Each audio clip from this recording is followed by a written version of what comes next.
Welcome to the channel. Please consider subscribing. I produce videos daily covering a wide variety of cloud topics, with a focus on networking. Also, hit the bell icon to get notified of new videos. Today, we're diving deep into Azure NAT Gateway, a critical networking service that provides outbound internet connectivity for resources in your Azure virtual networks. If you've ever wondered how to securely connect your private Azure resources to the internet without exposing them to inbound connections, NAT Gateway is your answer. Think of NAT Gateway as a secure doorway that only opens outward. Your virtual machines in private subnets can reach out to the internet to download updates, call APIs, or access external services, but nothing from the internet can reach back in unless it's a response to an outbound request. This is fundamental for security-conscious architectures. In this comprehensive guide, I will walk you through everything from basic concepts to advanced implementations.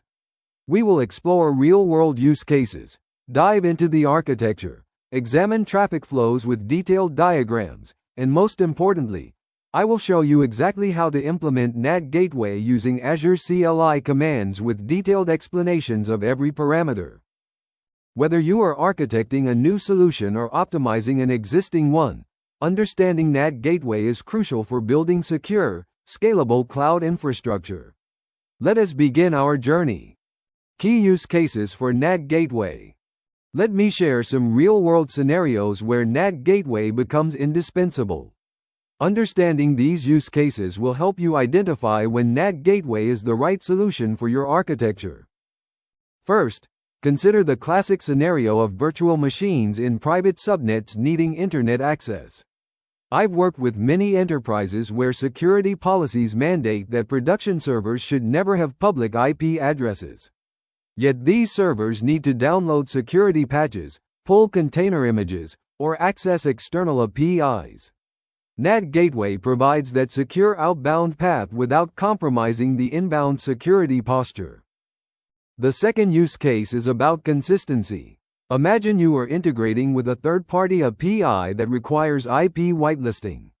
Without NAT Gateway, each virtual machine would potentially have a different public IP, and these IPs might change when virtual machines are deallocated and reallocated. NAT Gateway gives you a consistent, predictable public IP that you can confidently share with external partners. For high-scale scenarios, NAT Gateway really shines. Each public IP provides approximately 64,000 NAT ports, and you can associate up to 16 public IPs with a single NAT gateway. That's over 1 million concurrent outbound connections. This is crucial for applications with high outbound traffic patterns, like web scrapers, monitoring agents, or data processing workloads. Finally, in the world of microservices and containers, NAT Gateway simplifies networking complexity. Instead of managing individual public IPs for hundreds of container instances, you can route all outbound traffic through a centralized NAT Gateway, making your architecture cleaner and more manageable. NAT Gateway Architecture Overview. Let's explore the architecture of Azure NAT Gateway. Understanding how NAT Gateway fits into your virtual network topology is crucial for proper implementation. At its core, NAT Gateway is a fully managed, highly available service that performs network address translation for outbound traffic. It sits within your virtual network but operates at the subnet level. This means you associate NAT Gateway with specific subnets, and all resources in those subnets will use the NAT Gateway for outbound connectivity. The architecture follows a hub and spoke pattern within your VNet. The NAT Gateway acts as the hub, with one or more public IP addresses attached to it. These public IPs serve as the source addresses for all outbound traffic. Your private subnets are the spokes, containing virtual machines, container instances, or other resources that need outbound connectivity. What is beautiful about this design is its simplicity and scalability. The NAT Gateway automatically handles all the complex network address translation, connection tracking, and port allocation. It maintains state tables to ensure return traffic reaches the correct internal resource, all while being completely transparent to your applications. The diagram shows how virtual machines in private subnets route their traffic through the NAT gateway, which then translates the private source IP to its public IP before sending traffic to the Internet. This creates a secure, one-way door for outbound connectivity while maintaining complete isolation from unsolicited inbound traffic. Understanding outbound traffic flow. Now let's trace the journey of a packet as it travels from a virtual machine in a private subnet to an external service on the Internet. This sequence is fundamental to understanding how NAT gateway operates. When a virtual machine initiates an outbound connection, for example, to download a package from a repository, it sends a packet with its private IP as the source address. This packet is routed to the NAT gateway based on the subnet's route table configuration. The magic happens at the NAT gateway. It replaces the private source IP with one of its public IPs, and selects an available source port from its pool. The NAT gateway maintains a translation table that maps the original private IP and port to the public IP and port it assigned. This is crucial because when the response comes back from the Internet, the NAT gateway needs to know which internal resource should receive it. Think of it like a sophisticated mailroom that keeps track of every outgoing letter and knows exactly where to deliver the responses. When the external service responds, it sends packets back to the NAT gateway's public IP and the translated port.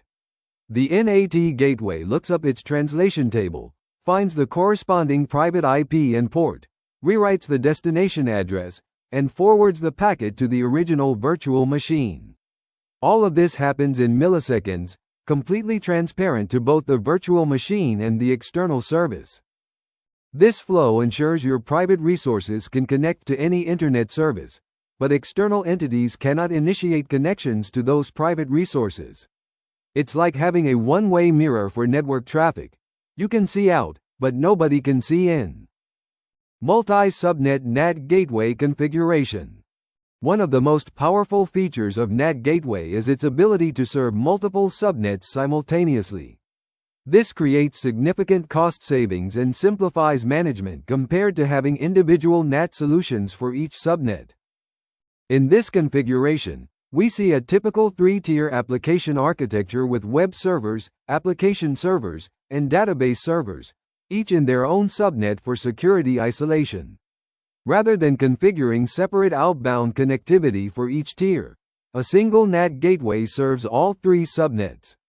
This is particularly valuable in microservices architectures where you might have dozens of subnets.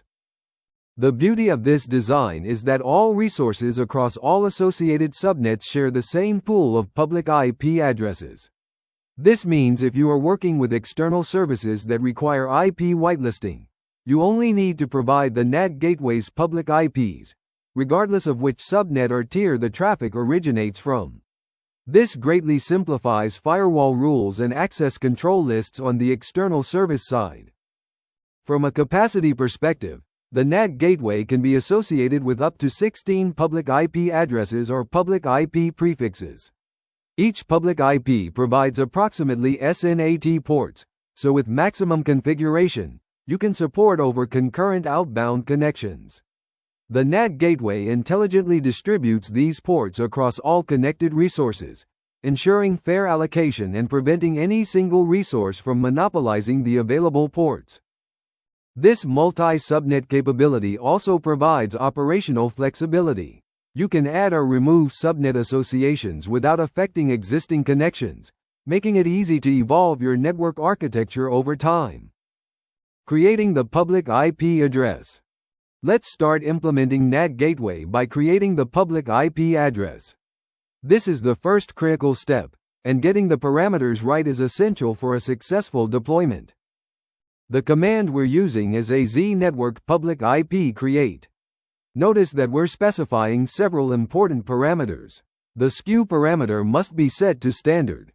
This is non-negotiable for NAT gateway. Basic SKU public IPs are not compatible with NAT gateway due to their limitations in availability zones and load balancing scenarios.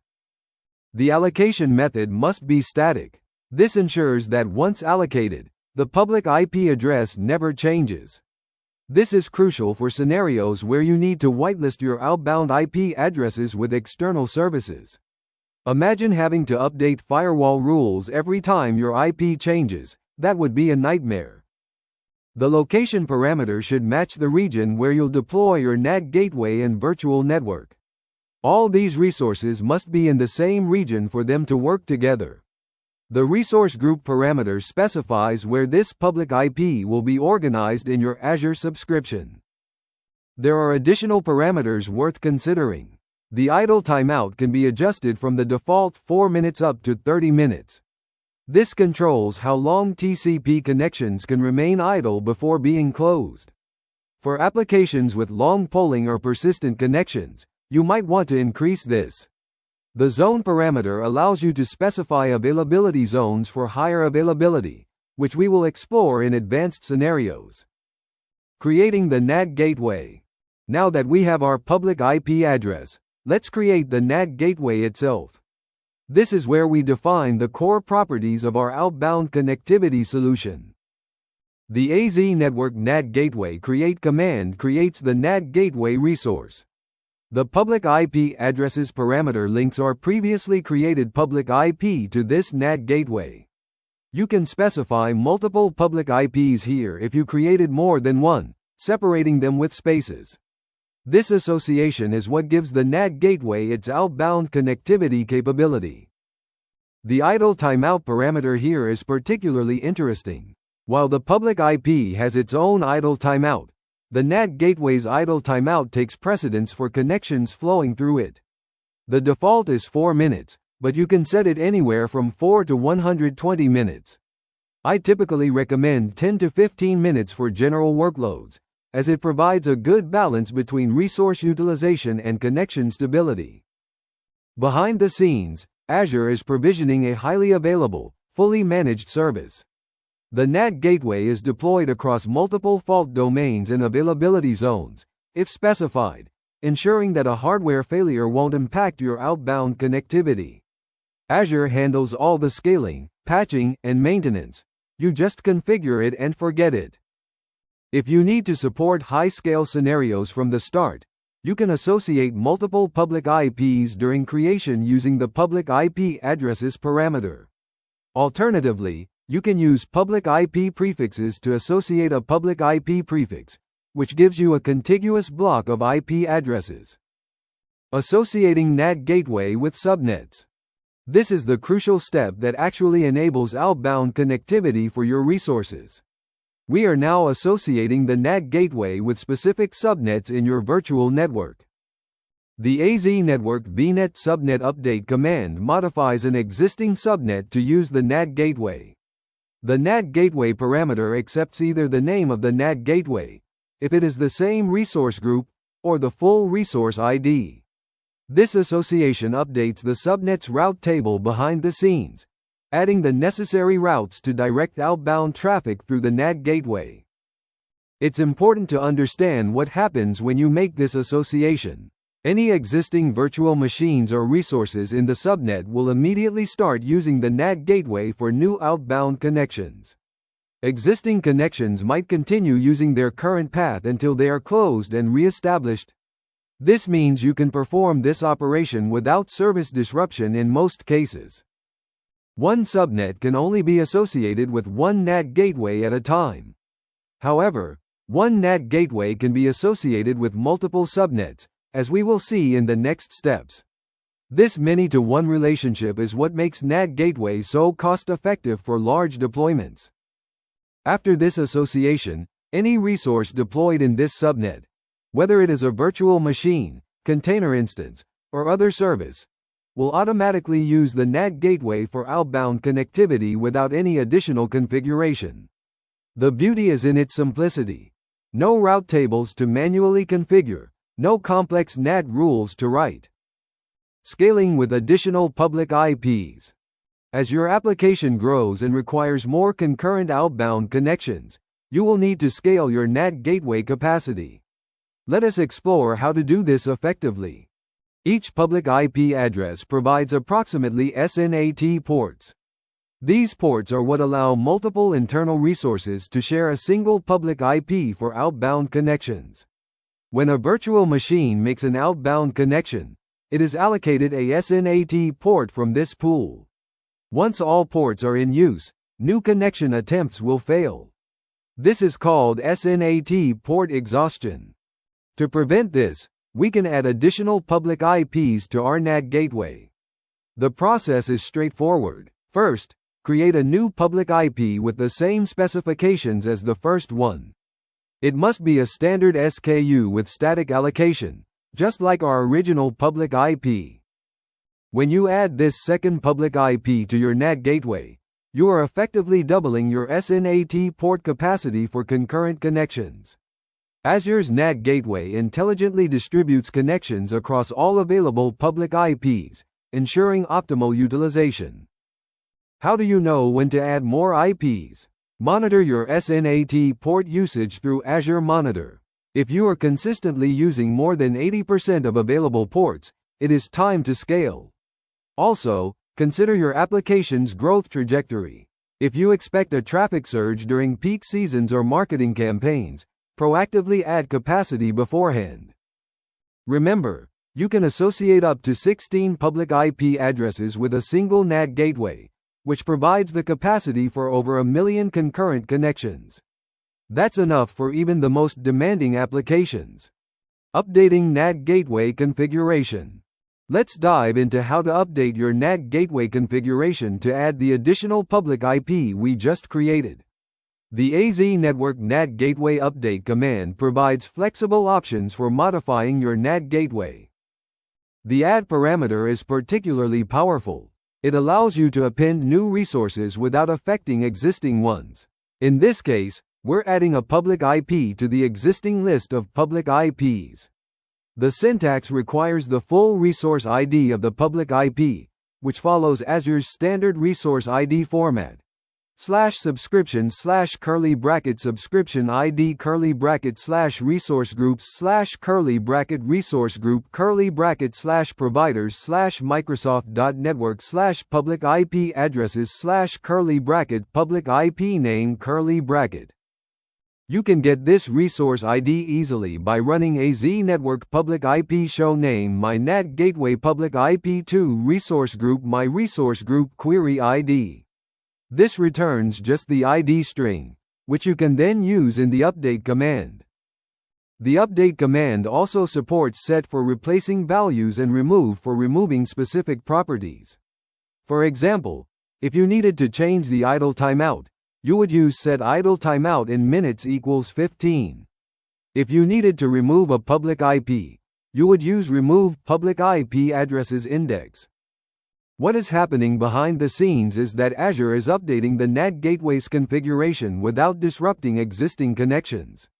The new public IP becomes available for new connections immediately, while existing connections continue using their current SNAT port allocations. This hot add capability is crucial for maintaining service availability during scaling operations. Command execution flow and dependencies. Understanding the correct order of operations is crucial for successful NAT gateway implementation. Let me walk you through the command execution flow and explain why this sequence matters. The implementation follows a strict dependency chain. You must create the public IP first because the NAT gateway creation command references it. You can't reference a resource that doesn't exist. Similarly, the NAT gateway must exist before you can associate it with subnets. This diagram visualizes the 5-step process we've been following.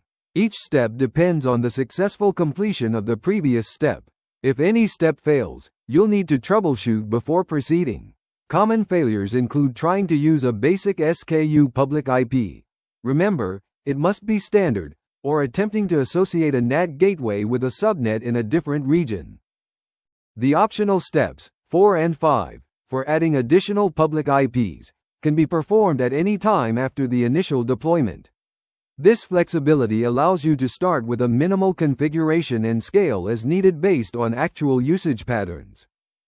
From an automation perspective, this sequence translates perfectly to infrastructure as code. Whether you're using ARM templates, Terraform, or Bicep, you'll need to express these same dependencies. The resources must be created in this order, and most infrastructure as code tools have dependency declaration mechanisms to ensure proper sequencing. Pro tip: when scripting this implementation, add error checking after each step. Verify that each resource was created successfully before proceeding to the next step. This will save you debugging time and prevent partial deployments. Zone redundant NAT gateway.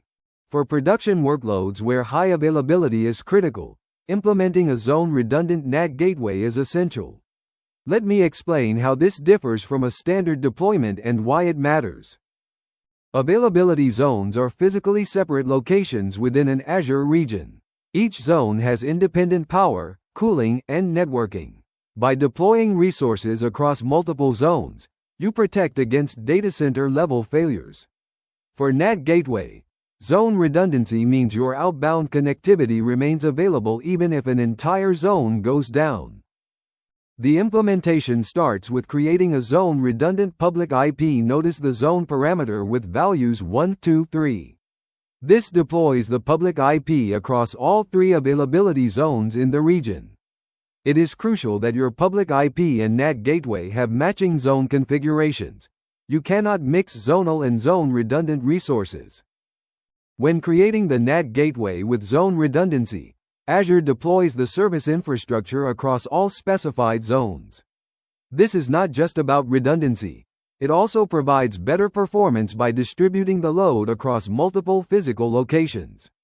Your traffic is automatically routed to the optimal zone based on health and proximity. The cost implication is minimal.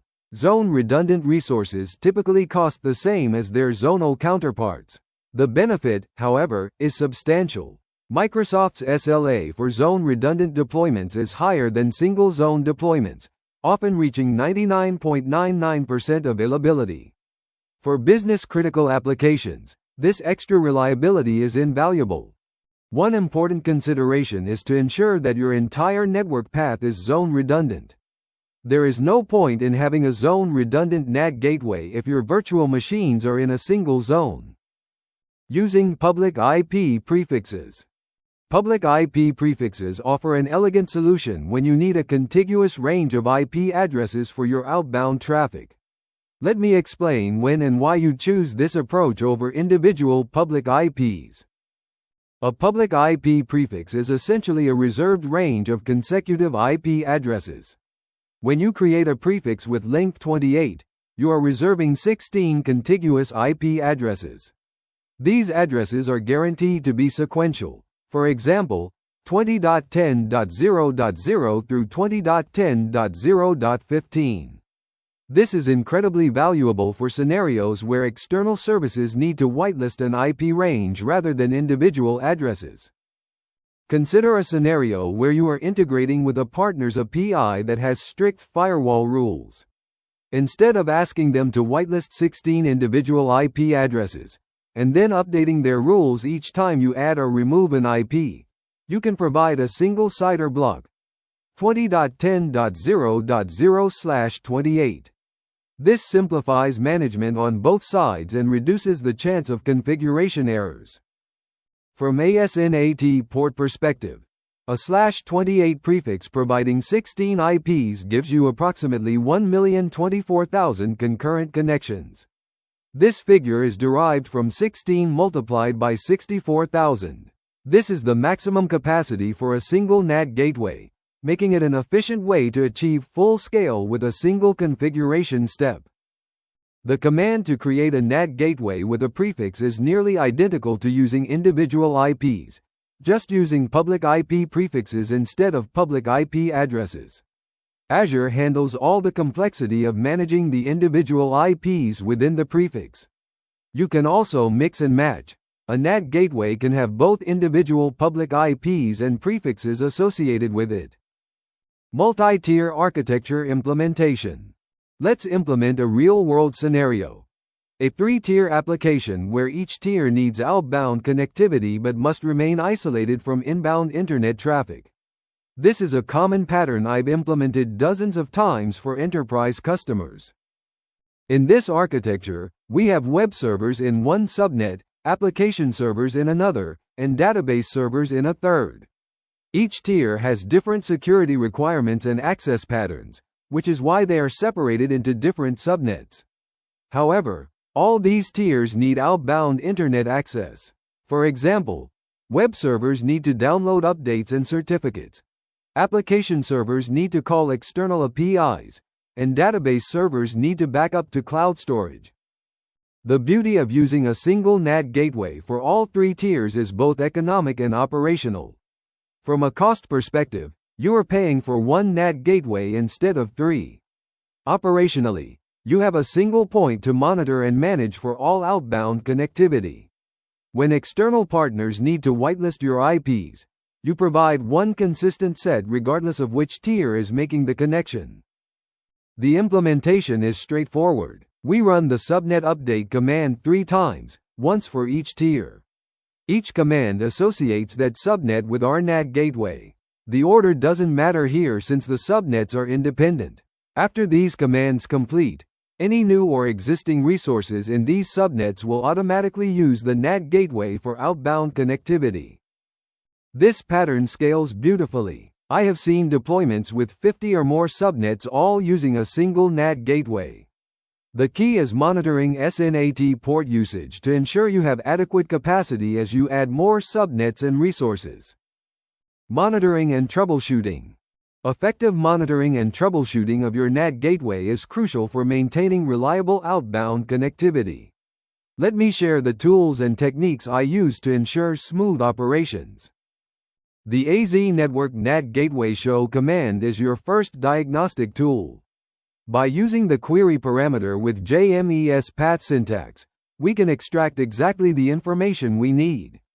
This command shows the NAT gateway name, provisioning state, associated public IPs, and connected subnets. If the provisioning state is not succeeded, you know there is a problem with the deployment. For deeper insights, Azure Monitor is invaluable. The key metric to watch is SNAT connection count, which shows how many concurrent connections are active. If this number approaches 64,000 times the number of public IPs you have, you're at risk of SNAT port exhaustion.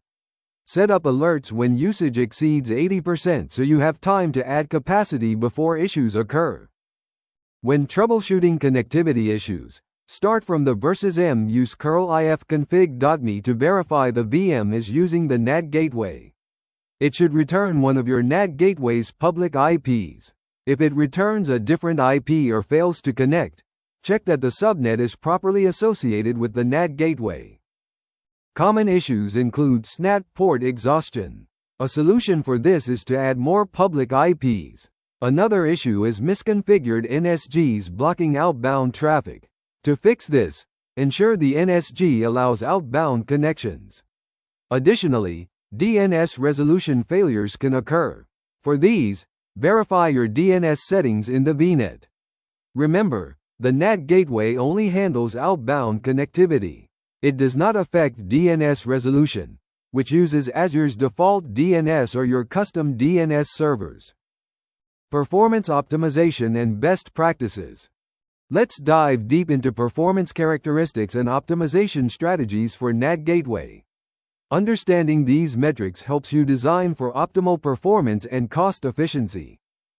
The fundamental unit of capacity in NAT gateway is the SNAT port. Each public IP provides approximately 64,000 ports, and with up to 16 public IPs, you can achieve over 1 million concurrent connections. But raw numbers don't tell the whole story. The key is understanding your application's connection patterns. Short-lived connections, like REST API calls, consume and release ports quickly, while long-lived connections, like WebSocket or database connections, hold ports for extended periods. Connection pooling is your best friend for optimization. Instead of creating new connections for each request, maintain a pool of reusable connections. This dramatically reduces SNAT port consumption. I have seen applications reduce their port usage by 90% just by implementing proper connection pooling for database and HTTP connections. The idle timeout setting requires careful consideration. The default 4 minutes works for most scenarios, but applications with long polling or keep alive requirements may need longer timeouts. However, increasing the timeout means ports remain allocated longer, potentially leading to exhaustion under high load. It's a balance between connection stability and resource utilization. From a throughput perspective, NAT Gateway supports up to 45 gigabits per second, which is more than sufficient for most workloads. The service automatically scales to handle your traffic without any configuration. However, remember that throughput is also limited by your virtual machine sizes and the aggregate bandwidth of your resources. Advanced troubleshooting scenarios. Let me share some advanced troubleshooting scenarios I have encountered in production environments and how to resolve them effectively. SNAT port exhaustion is the most common issue in high-scale deployments. The symptoms include connection timeouts, failed API calls, and intermittent connectivity issues. Using Azure Monitor, you can query the SNAT connection count metric to see current usage. But here's a pro tip. Also look at the SNAT connection creation rate. A sudden spike often indicates an application problem, like a connection leak or retry storm. Another tricky scenario is asymmetric routing. This happens when you have multiple paths for outbound traffic, such as a NAT gateway and a firewall appliance. Traffic might go out through the NAT gateway but try to return through the firewall, causing connections to fail. The solution is to ensure consistent routing policies and use route tables to force all outbound traffic through a single path. For applications experiencing intermittent failures, check if they're hitting Azure's rate limits. While NAT Gateway itself doesn't have rate limits, other Azure services do. For example, Azure DNS has query limits, and Azure Storage has request rate limits. These can manifest as connectivity issues but aren't actually NAT gateway problems. When testing, remember that curl if config.me only tells you the current outbound IP. For load testing, use tools that can establish multiple concurrent connections and monitor SNAT port allocation in real time. This helps you understand your actual capacity requirements before going to production. Cost optimization strategies. Let's talk about cost optimization for NAT Gateway. While it is a cost-effective solution, there are strategies to maximize your investment and avoid unnecessary expenses. NAT Gateway pricing has 3 components: an hourly charge for the resource itself, data processing charges for all traffic flowing through it, and the cost of associated public IP addresses. The hourly charge is fixed, but you can optimize the other components. For data processing charges, consider your traffic patterns. If you have multiple subnets with similar security requirements, consolidate them to use a single NAT gateway instead of multiple ones. This reduces the hourly charges while maintaining the same functionality. However, don't over-consolidate. Keeping some separation between different application tiers or security zones is worth the extra cost. Public IP addresses are charged hourly whether they are in use or not. Start with the minimum number needed for your current load and add more as you scale. Use monitoring to determine when you actually need additional IPs rather than over-provisioning from the start. Also, consider using public IP prefixes if you need multiple IPs. They are often more cost-effective than individual IPs. Here is a money-saving tip. If you have development or test environments that do not run 24 hours a day, 7 days a week, consider automating the creation and deletion of NAT gateway resources. Unlike virtual machines which can be stopped, NAT gateway charges accrue even when not actively processing traffic. A simple automation script can save significant costs for non-production environments. NAT gateway versus alternative solutions. Understanding when to use NAT gateway versus alternative solutions is crucial for making the right architectural decisions. Let me compare NAT gateway with other options for outbound connectivity. The most common alternative is using a standard load balancer with outbound rules. While this can provide outbound SNAT, it is more complex to configure and has lower connection limits, only SNAT ports per backend instance. Load balancer is better suited when you need both inbound load balancing and outbound connectivity for the same resources. NAT gateway is purpose-built for outbound connectivity, offering better performance and simpler management. Another option is to assign public IP addresses directly to virtual machines. This provides dedicated outbound connectivity, but exposes your virtual machines to inbound traffic, requiring careful NSG configuration. It also does not scale well. Imagine managing hundreds of public IPs across your virtual machines. NAT Gateway provides the same outbound capability without the security and management overhead. Azure Firewall is another alternative that provides both outbound SNAT and advanced security features like FQDN filtering and threat intelligence. However, it is significantly more expensive than NAT Gateway. Use Azure Firewall when you need its advanced security features. Use NAT Gateway when you just need simple, scalable outbound connectivity. For hybrid scenarios, you might use VPN or ExpressRoute for outbound traffic. While this keeps traffic within your private network, it requires on-premises infrastructure and doesn't work for internet-destined traffic. NAT Gateway complements these solutions by handling internet-bound traffic while private connectivity handles corporate traffic. Summary and key takeaways. As we conclude this comprehensive guide to Azure NAT Gateway, let's recap the key insights and best practices we've covered. NAT Gateway provides a simple, scalable, and secure solution for outbound internet connectivity from your Azure virtual networks. Because it's a managed service, you don't need to worry about patching, scaling, or high availability. Azure handles all of that for you. With support for up to 16 public IPs and over 1 million concurrent connections, it scales to meet the needs of even the largest enterprises. Remember the key implementation steps. Create standard SKU public IPs with static allocation. Create the NAT gateway with appropriate idle timeout settings, and associate it with your subnets. The order matters due to resource dependencies. For production workloads, implement zone redundancy for higher availability. Monitor SNAT port usage proactively to avoid exhaustion. Add public IPs before you hit capacity limits.